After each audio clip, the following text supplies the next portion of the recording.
Welcome and thank you for joining into today's Positive Forward Motion. This is your host, Denise Scattergood. Each week, I discuss a topic that is designed to help you get more of what you do want and less of what you don't want, both personally and professionally. My goal is to add value to others by sharing a topic in 8 minutes or less, topics that will empower, motivate, and inspire you to have more happiness and success. Today's topic is how to be more productive, part 1. This episode is one of a series of parts because the first step in being more productive is to break out the steps and focus, one positive forward motion step at a time. For many, practicing focus and being more productive has taken on an entirely new meaning, especially during this time of global crisis.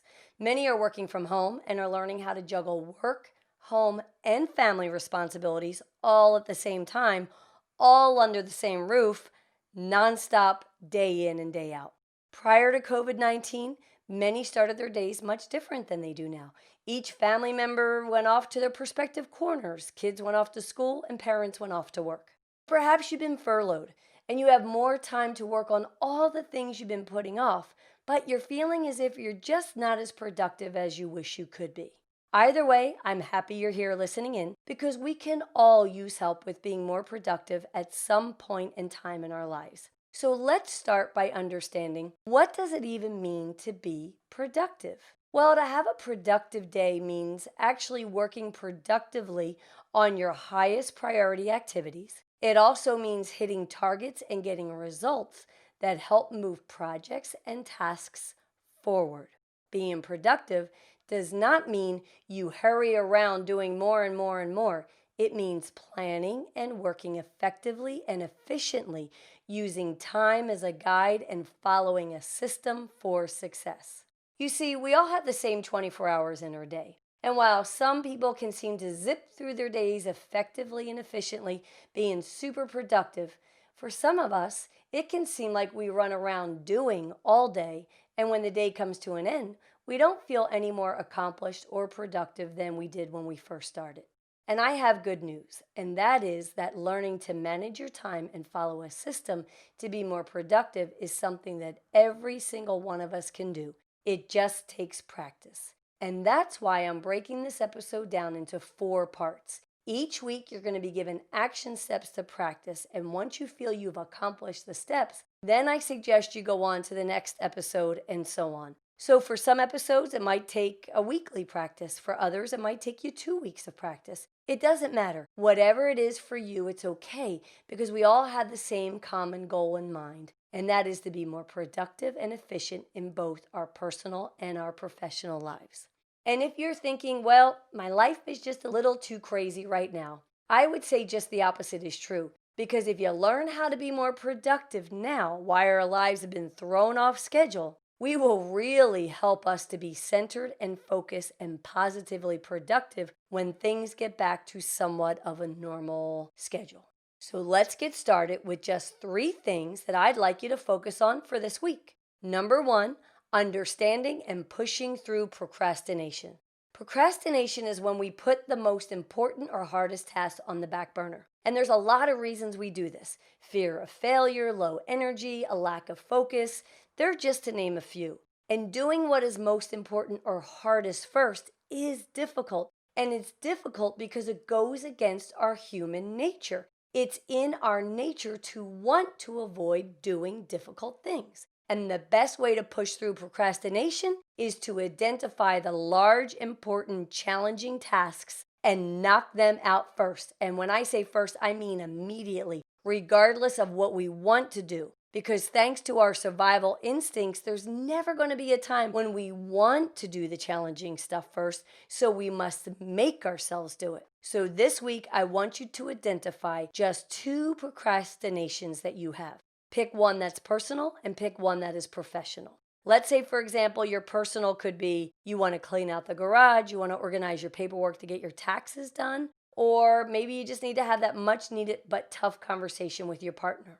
Maybe your professional procrastination is calling back that upset customer, getting started on that research project, or updating your resume and putting yourself out there for a new job. When you get to work knocking the hardest things out of the way first, I want you to note how you feel. Also note how much easier the other tasks you have throughout your day become when you tackle the hardest first. Number 2, I want you to keep a distraction list. That's right, a list of what distracts you. When you understand why and how you put off the most important tasks, it will help you to understand and break your patterns. So I'll give you an example. I had a client that I was coaching, and we identified that every time she sat down to focus on studying for a very important test, she would first pick up the phone, call her friends and family, then she'd clean the house, then she'd go to cooking dinner. Then once she realized that even though these things were important to her, she was putting them in place of her own needs and would feel overwhelmed and out of control. What she recognized is that she had always been fearful of failing, and she felt as if she was a bad test taker. So rather than buckle down and do what was needed, she created her own distractions. So once you identify your distractions, it's also important to identify why they may be popping up. Then cross them off your list and get started on working on what's important. And number 3, plan your day the night before. Waking up already knowing your schedule and what needs to get done and when will help you be productive from the moment you start your day. Research confirms that when we write a list and then prioritize it before we go to sleep, 2 things happen. 1, we get a better night's sleep because our plan has been written on paper, which is now out of our heads. And this creates a more restful sleep, so when we get up, we can tackle our day full of energy. And number 2, while we're sleeping, our brains seem to go to work on their own, organizing and formulating a plan to help us get through the tasks that we wrote on paper. So there you have it. This is your 3-step plan to practice this week. And to summarize for you, number 1, identify and do the hardest task first. Number 2, identify your distractions that keep you from accomplishing those hard tasks. And number 3, write your tomorrow to-do list tonight. I'm so excited that you're joining me on this journey to be more productive. I'm going to leave you with one of my favorite all-time quotes. If it matters to you, you'll find a way. If not, you'll find an excuse. So I'm super glad that you are here finding a way with me.